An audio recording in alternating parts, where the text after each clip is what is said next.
May God bless your day, the work of your hands, and your entire week ahead. Yes, absolutely. And honestly, you are going to need that blessing today because we are diving into a text that at first glance reads like, well, like a chaotic fever dream. Oh, for sure. It really does. Right. I mean, we are talking about an ancient legal code that bounces frantically from, like, flogging limits in a courtroom to rules about feeding farm animals to rigged shopping scales. Yeah, and then wrapping up with a severed hand and an ancient blood feud. Exactly. It reads less like a cohesive legal document and more like, I don't know, completely random collection of legal sticky notes that just got shuffled together. It really does seem that way at first, but that's why we're digging into the study notes and excerpts from two incredibly comprehensive biblical resources today. Right, the Holman Study Bible and the Nova Almeida Actualizada, or NAA Study Bible. And our specific target for this deep dive is Deuteronomy chapter 25. Yes. So what is our goal here today? Well, the mission of this deep dive is to look past that chaotic surface. We aren't just scanning a list of dead, disjointed laws. Right. If we examine the commentary provided by these sources, what emerges is actually a highly developed, interconnected system. And it's focused intensely on justice, mercy, and the ultimate preservation of human dignity and legacy. Okay, let's unpack this because I want to test that theory by starting with the very first section, verses 1 through 3. Let's do it. This deals with the limits of punishment. The text basically states that if a man is guilty of a crime and sentenced by a judge to be flogged, there is a strict, unbreakable limit of 40 lashes. Right, exactly 40. And, I mean, to a modern ear, a sentence of 40 lashes sounds brutal. My brain hears that and thinks medieval torture, not mercy. Yeah, I completely get that. Yeah. It is difficult to read that and immediately think of a merciful justice system. Right. But if we look at the historical context provided by the Holman Notes, the law is actually establishing a revolutionary boundary for its time. Oh, interesting. So it functions a bit like a modern constitution, explicitly prohibiting cruel and unusual punishment. Exactly. The text is putting a hard numerical cap on a judge's sentencing power. The magistrate doesn't get to just, whip someone until they feel like stopping. Or until the angry mob outside is satisfied. Right, exactly. What's fascinating here is that numerical cap is specifically designed to prevent a fellow citizen from being utterly degraded in the eyes of the community. Ah, okay. Like, yes, they committed a crime, yes, they are facing justice, but the punishment cannot strip away their fundamental humanity. So they're still seen as a member of the community. Yes, the justice system is strictly forbidden from turning them into just a piece of meat. Wow. So the law is drawing a distinct line between physical discipline and pure dehumanizing abuse. It is. And the sources point out an incredible historical detail about how seriously this boundary was respected by later generations. Oh, yeah. Yet later Jewish practice actually limited the punishment to 39 lashes instead of 40. Wait, really? Why 39? They were so terrified of accidentally miscounting and breaking God's law by delivering that 41st lash that they instituted a buffer. That is wild. They engineered a safety margin into their own penal code just to ensure they never cross the line into degradation? They did. And the Apostle Paul actually experienced this firsthand. Oh, right. I remember that. Yeah, he mentions in 2 Corinthians 11.24 that he received the 40 lashes minus 1 on 5 separate occasions. So that buffer was actively functioning in the first century. Wow. Okay, so then right after establishing this strict cap on courtroom violence, Verse 4 pivots entirely to livestock. Yeah, bit of whiplash there. Right. It says, do not muzzle an ox while it treads grain. Meaning, if the ox is working to thresh the harvest by walking over the stalks, let the ox eat some of the grain while it works. Right. To me, this seems like a completely random agricultural tip dropped right into the middle of a penal code. It feels random, but it's not. The text intentionally places the guilty criminal and the working ox side by side to make a broader point about dignity. Okay, how so? Well, even a beast of burden has a right to the fruits of its labor. The law demands a baseline of provision. So whether we are talking about a human or an animal, a laborer or a convict, the system dictates that nothing working within it should be starved or abused in the process. That's a profound connection. And the study Bibles point out that this specific agricultural rule became a foundational labor principle for the early church, didn't it? Yeah, absolutely. The Apostle Paul takes this law about the ox and applies it directly to human labor. Oh, specifically regarding the payment of Christian ministers and evangelists, right? Yes, exactly. In 1 Corinthians 9 and 1 Timothy 5, Paul argues that God didn't establish this principle just for oxen. Right. It's bigger than that. The underlying logic is universal. Basically, anyone who works deserves to be sustained by that work. I love that. And, if preserving the physical dignity of the living, even down to the livestock, is this fundamental to the system, it really changes how we view the next set of laws. It completely reframes it. Because if the text cares this much about a living worker, we have to look at how this legal code handles the legacy of the dead. Which brings us to verses 5 through 10, the Levirate law. Right. A concept that is, quite honestly, completely foreign to most modern Western cultures. Oh, absolutely. But it was absolutely vital for survival in the ancient Near East. So just to clarify for everyone, livery is Latin for brother-in-law. Exactly. The law states that if brothers are living together and one of them dies without having a child, the dead man's widow is not supposed to marry outside the family. Instead, the brother-in-law is obligated to marry her. Right. And their first child legally becomes the heir of the deceased brother, Carrying on his name and inheriting his property. You have to remember, this is in a time before life insurance or social safety nets. Land ownership and family lineage were literally the only forms of survival. So this law ensured the deceased brother's lineage survived and simultaneously kept the widow within the protective structure of the family so she wouldn't face sudden destitution. Yes, exactly. It was a massive safety net. But here's where it gets really interesting. The law also outlines the consequence if the brother-in-law flat out refuses to fulfill this duty. And it is quite a scene. It is. The widow takes him to the town elders at the city gate.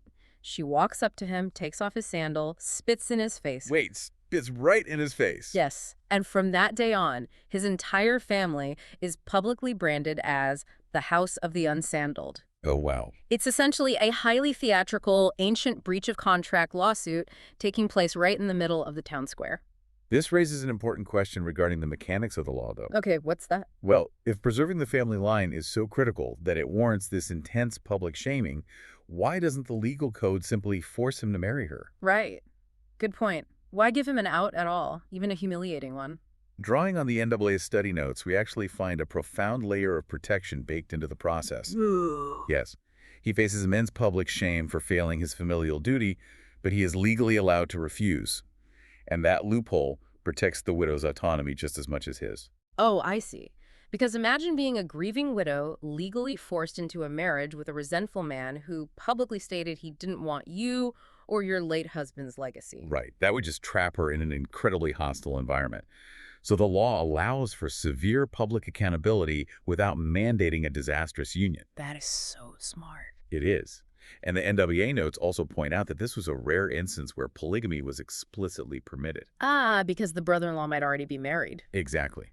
He might already have a wife of his own, but was still expected to fulfill this duty to his brother's widow. This law was so central to the cultural consciousness of Israel that centuries later, the Sadducees used it to try and trap Jesus in a theological debate. Oh, right, in Matthew 22. They come to Jesus with a hypothetical scenario about a woman who marries 7 brothers consecutively under this exact Levirate law. Yes, and they ask, in the resurrection, whose wife will she be? So they weaponize a law designed to ensure earthly survival to mock the concept of eternal survival. Exactly. It shows just how foundational this rule was to their society. Well, if preserving a man's legacy was so vital that it required a highly theatrical public shaming ceremony to enforce, we have to look at what happens when someone actively tries to destroy that legacy. We do. And that context completely changes how we view the most shocking passage in the chapter. Verses 11 and 12. Yeah, this part is intense. The text describes a physical fight between 2 men. The wife of one of the men decides to intervene to save her husband, and she does so by grabbing the opponent's genitals. And the penalty prescribed is brutal. Her hand is to be cut off with no pity shown. So what does this all mean? Because honestly, looking at this isolated incident, it feels like a massive contradiction. It really does. I mean, we just explored a justice system that intentionally limits lashes to preserve human dignity, and a system that mandates care for working oxen. Why does the law suddenly pivot to demand an incredibly severe zero-pity amputation for a desperate tactic in a street fight? Right, it feels completely out of step with the mercy we discussed earlier.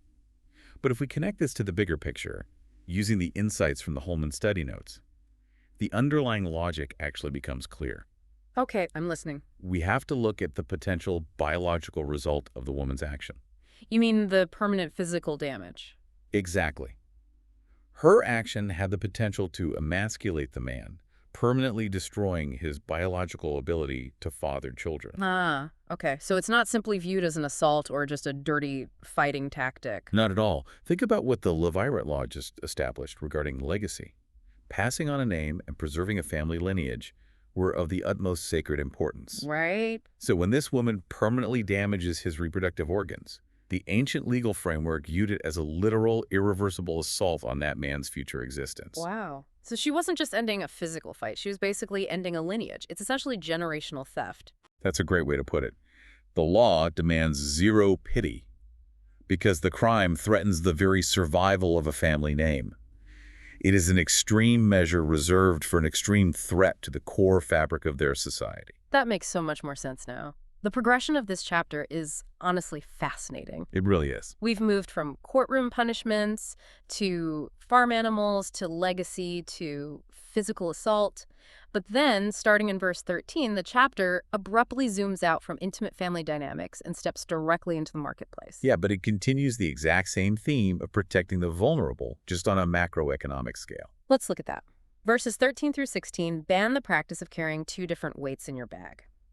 To a modern listener, this means merchants carried two sets of stones used for balance scales. Right. A heavier set of stones was used to shortchange the seller when buying inventory, and a lighter set of stones was used to rip off the customer when selling goods. Yeah. It's the ancient equivalent of a modern butcher secretly pressing his thumb on the scale premeditated margin theft. Exactly.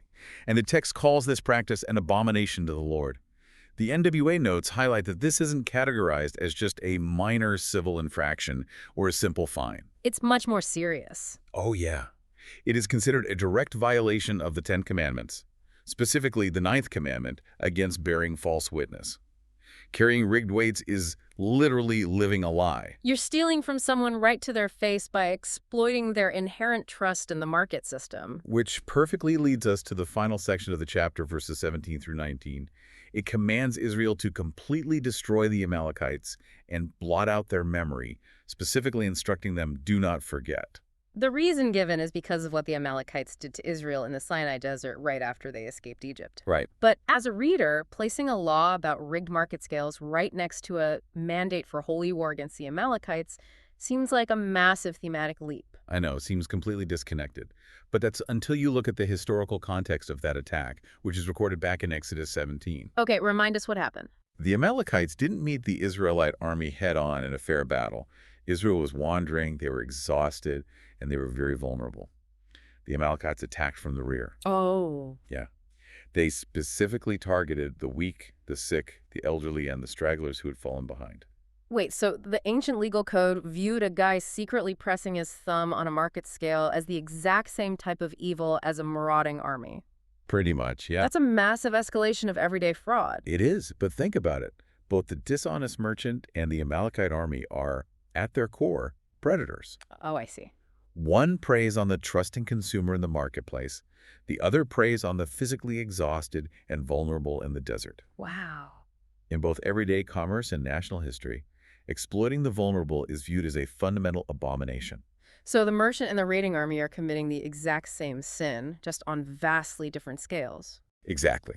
And the study notes mention that this mandate to wipe out the Amalekites for their predatory behavior was so non-negotiable that King Saul, Israel's first king, actually lost his kingship because of it. Wait, really? Because he didn't follow the specific rule? Yep. He compromised and failed to fully execute this judgment in 1 Samuel 15. Because of his failure to root out that systemic evil, the task eventually fell to David, who had to fight them after they burned his city and took captives. That is incredible. We have gone from counting the number of lashes in a courtroom to the fate of kings and nations, all tied together by this interconnected through line of justice, dignity, and protecting the vulnerable. Yes, in every arena, the courtroom, the farm, the family, the marketplace, and the battlefield, the standard remains constant. Do not degrade the guilty. Provide for the laborer. Protect the widow's autonomy. Guard a family's legacy. Deal honestly in business, and fiercely oppose those who prey on the weak. Exactly. And, this ancient text leaves us with a really provocative final thought to ponder. When you look at our modern laws, our corporate regulations, and our social norms today, do they reflect this same interconnected passion for protecting the vulnerable? Do we guard the dignity of the laborer, the legacy of the grieving, and the safety of the weak with the same intensity seen in this text? That is a deeply necessary question for all of us to sit with as we navigate our own marketplaces and communities today. Well, thank you for joining us as we unpack these sources It together. was a great discussion. It really was. And before you go, we want to say goodbye by saying that God blesses all of you, our listeners. Have a wonderful rest of your day, and we will catch you on the next deep dive.